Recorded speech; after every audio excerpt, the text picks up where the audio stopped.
In this video, we're doing a spec comparison between the three different models of the Samsung Galaxy S20.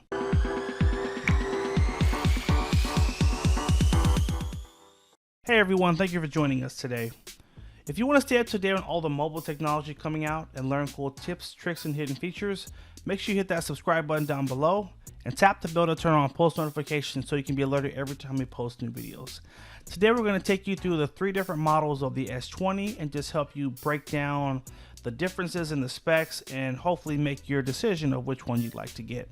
Now we're on the Samsung website here because their breakdown just really gives you all the important things you need to see.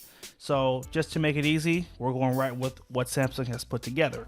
Now in the video here, you'll see in the order the S20 Ultra on the left, the S20 Plus in the middle, and the S20 on the right here. Then they're all, of course, 5G ready.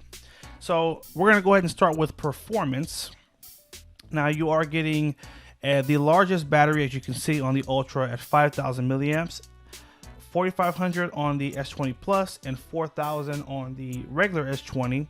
And then obviously with the charging, the two lower models are going to have the 25 watt fast charging, and the Ultra is going to have 25 watt, but it supports up to 45 watts, which means you can buy their faster charger to get the fastest speeds in terms of charging. So obviously Ultra stands out big in that category. Now we're going to the storage. They're all going to start with a base model of 128 gigs. Now here's the thing. The lowest model, the S20, only comes in 128 gigs, but the two other models come in at 128 and a 512 gigs. So they give you some options to expand or to, buy a larger model that has more. Now they all do accept a micro SD card up to 1.128 terabytes. So you are able to plug in your memory card and expand if you'd like. You do get that option there. Now, I initially bought an S20 and I opted with this model here, and so far it's treated me just fine. So there's that. Processor wise, they're all going to have the Snapdragon 865. They also all have 12 gigs of RAM. Now you can see with the Ultra, there is an option, I believe a higher model that will give you the 16 gigs of RAM. So if you need the fastest of the fastest, then you'd have to get the 16 gig RAM model, and I believe that's the model that also would have the 512 gigs of internal storage as well. Now they're all going to be 5G ready, but the Plus and the Ultra do support millimeter wave 5G technology as well as sub-6. Just kind of nerd lingo for the different levels of 5G. So you are going to get some additional performance with those extra antennas in the phone. Now camera, this is a big category where you're going to see a difference in these phones as well. So the Ultra, we'll just start with the top, has a 128 megapixel wide lens camera on the back, 12 megapixel ultra wide, and a 48 megapixel telephoto. So they all are going to have triple cameras on the back, but the Ultra by far has the best camera. It has a 10-time hybrid optical zoom. And if you've seen the commercials, I mean, what you could do with the zoom is insane. It's like what you could do with an old handheld thick camera, like 10-time optical zoom. Jumping to the Plus, you're getting a 12 megapixel wide camera on the rear, 12 megapixel ultra wide, and a 64 megapixel telephoto. Oh, sorry, I missed this. So the front camera on the Ultra does have a 40 megapixel sensor as well. So you're getting an insane front camera at 40 and 108 megapixel on the rear. On the Plus, you are getting the front camera at 10 megapixel.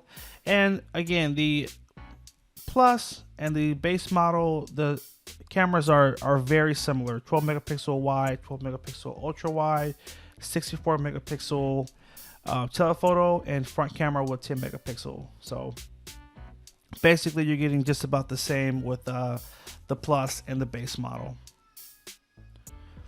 You're going to get some differences in the aperture because you've got that higher megapixel on the Ultra. And screen size is the last big thing. So the Ultra, S20 Ultra, is going to have a 6.9 inch display. The Plus is going to have a 6.7, and the base model is going to have a 6.2. So All in all, guys, this has been our spec comparison of the different models of the S20.